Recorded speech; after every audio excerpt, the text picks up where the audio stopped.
안녕하세요. 여러분의 삶에 작은 행복을 더해줄 친절한 안내자입니다. 오늘은 조금 깊이 있는 질문을 던져볼까 해요. 행복, 그거 말이죠. 과연 익숙함일까요? 살면서 수많은 경험을 하잖아요. 처음엔 가슴 벅차게 좋았던 일도 시간이 지나면 왠지 모르게 시들해지는 것 같고, 이런 경험 다들 있으실 거예요. 오늘은 행복과 익숙함에 대한 철학적인 고민부터 심리학적인 연구 결과까지 함께 깊이 파헤쳐보는 시간을 가져볼게요. 편안하게 따라와 주세요. 우리가 행복을 이야기할 때 가장 먼저 떠올리는 건 아마 즐거움일 거예요. 맛있는 음식을 먹거나 좋아하는 사람들과 시간을 보내거나 멋진 풍경을 보면서 느끼는 그런 즐거움 말이죠.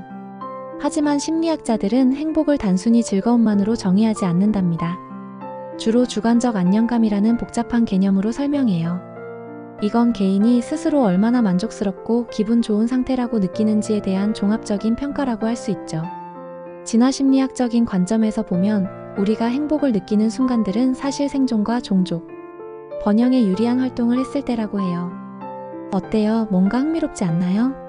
신체적인 욕구가 충족되거나 사회적으로 잘 적응해서 무리에 속해 있을 때처럼 인간이라는 존재가 번성하는데 도움이 되는 행동들이 행복이라는 감정으로 보상되는 거죠. 이런 행복감이 반복되면서 우리는 계속해서 그러한 행동을 하게 되는 거고요. 또 긍정심리학 분야에서는 행복을 과학적으로 탐구하고 있는데요. 과거에는 심리학이 주로 정신질환 치료에 집중했다면 긍정심리학은 인간의 강점이나 재능, 그리고 행복 자체를 연구해서 어떻게 하면 사람들이 더 행복해질 수 있을지를 고민합니다. 정말 다행이죠? 우리 삶에서 긍정적인 면들을 어떻게 발전시킬 수 있을지 연구하는 학문이라니요. 그럼 익숙함은 행복과 어떤 관계가 있을까요? 여기서 중요한 개념이 바로 적응입니다. 우리 인간은 어떤 자극이 계속되면 그에 익숙해져서 처음에 강렬한 반응이 점점 줄어드는 경향이 있어요. 이걸 심리학에서는 쾌락 적응이라고 부르기도 하는데요. 예를 들어, 처음엔 정말 갖고 싶었던 물건을 손에 넣었을 때의 그 짜릿함이 시간이 지나면 평범한 일상으로 변해버리는 현상이죠. 처음엔 너무 좋아서 어쩔 줄 몰랐던 새 차도 매일 타다 보면 그냥 이동수단이 되어버리는 것처럼요. 이게 바로 익숙함의 마법 아니, 어쩌면 함정일 수도 있겠죠? 행복을 경험하는 방식에도 이런 익숙함의 법칙이 적용될 수 있습니다.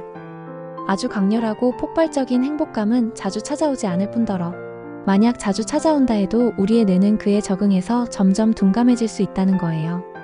그래서 어떤 심리학자들은 행복은 강도가 아닌 빈도라고 말하기도 합니다. 한 번에 엄청나게 큰 행복을 경험하는 것보다 일상 속에서 작고 소소한 즐거움들을 자주 경험하는 것이 우리의 삶을 더 풍요롭게 만들고 지속적인 행복감을 느끼게 해준다는 거죠. 따뜻한 커피 한 잔의 여유, 좋아하는 음악 듣기, 사랑하는 사람과의 짧은 통화 같은 것들이요. 별것 아닌 것 같아도 이런 작은 순간들이 모여 큰 행복을 이룬다는 사실 잊지 마세요. 재밌는 건 인지심리학자 다니엘 카네만은 행복이 단순히 경험하는 순간의 느낌뿐만 아니라 그 경험에 대한 기억과도 밀접하게 관련되어 있다고 말합니다. 좋은 경험은 좋은 기억을 만들고 이 좋은 기억이 다시금 우리를 행복하게 만든다는 거예요. 그렇다면 우리는 매 순간 행복해야 할까요? 아니면 행복한 기억을 많이 만들어야 할까요? 어쩌면 둘 다 중요할 수 있겠네요. 강렬한 행복을 한번 경험하더라도 그 기억이 오래도록 남아 우리를 미소 짓게 한다면 그것 또한 행복일 테니까요. 철학자들은 행복에 대해 아주 오래전부터 고민해왔습니다. 고대 그리스의 아리스토텔레스는 행복을 인간 삶의 궁극적인 목표이자 최고의 선으로 보았어요. 그에게 행복은 단순히 쾌락이나 일시적인 즐거움이 아니었죠. 그는 자신의 저서 니코마코스 윤리학에서 인간이 자신의 기능을 최대한 발휘하고 덕을 실천하며 살아갈 때 진정한 행복에 이를 수 있다고 주장했습니다. 우리 일상생활의 작은 일들이 궁극적인 목적이 될 수 없다고 보았으니 그에게 행복은 훨씬 더 심오하고 큰 의미를 지녔던 것이죠. 아리스토텔레스의 관점에서 보면 익숙함은 어쩌면 진정한 행복에 이르는 길을 방해하는 요소가 될 수도 있습니다. 익숙함 때문에 우리가 추구해야 할 더 높은 가치나 목적을 잊어버리게 될 수도 있으니까요.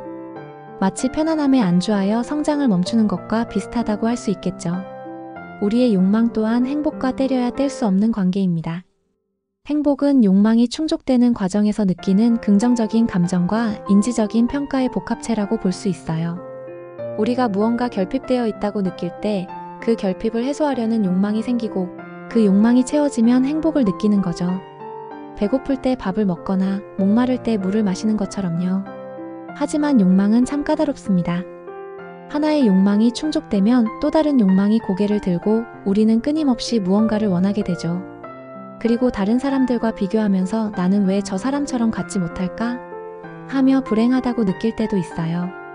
심리학자들은 이런 비교 과정이나 적응 과정 같은 다양한 심리적 요인들이 행복에 큰 영향을 미친다고 봅니다. 그러니 우리의 가치관, 목표, 기대치를 어떻게 설정하느냐가 행복에 아주 중요하겠죠? 그럼 우리는 어떻게 하면 행복해질 수 있을까요? 불편한 환경을 개선하고 행복감을 주는 행동을 자주 하는 것이 과학적으로도 증명된 행복해지는 방법입니다. 예를 들어 스트레스를 주는 상황을 피하거나 좋아하는 취미 활동을 자주 하는 것 말이죠.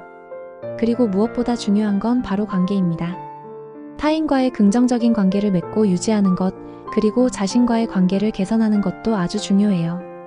스스로를 사랑하고 존중하는 마음, 이게 행복에 아주 중요한 밑거름이 됩니다. 가끔 감사 일기를 쓰거나 명상을 하는 것도 마음의 평화를 가져다 줄 수 있다고 하죠. 물론 과학적인 근거가 부족하다고 볼 수도 있지만 중요한 건 자신에게 맞는 방법으로 마음을 다스리고 긍정적인 감정을 유지하려는 노력 그 자체일 겁니다. 결국 행복은 익숙함일까요? 어쩌면 익숙함은 양날의 검과 같다고 할 수 있을 것 같아요. 익숙함 때문에 소중한 것의 가치를 잊어버릴 수도 있지만 또 한편으로는 소소한 일상 속에서 편안함과 안정감을 느끼게 해주는 바탕이 되기도 하니까요. 중요한 건 우리가 익숙함 속에서 행복을 찾아낼 줄 아는 지혜, 그리고 때로는 익숙함을 깨고 새로운 행복을 찾아 나설 용기일 겁니다. 일상의 작은 순간들을 소중히 여기고 감사하는 마음을 가지고 나 자신을 사랑하며 좋은 관계를 맺어가는 것. 이것들이야말로 행복을 찾아가는 가장 확실한 길이 아닐까요? 이 질문에 대한 답은 여러분 각자의 삶 속에서 찾아나가시길 바라면서 오늘의 이야기는 여기서 마치겠습니다. 구독도 한번 눌러주시고요. 다음에 또 만나요. 안녕.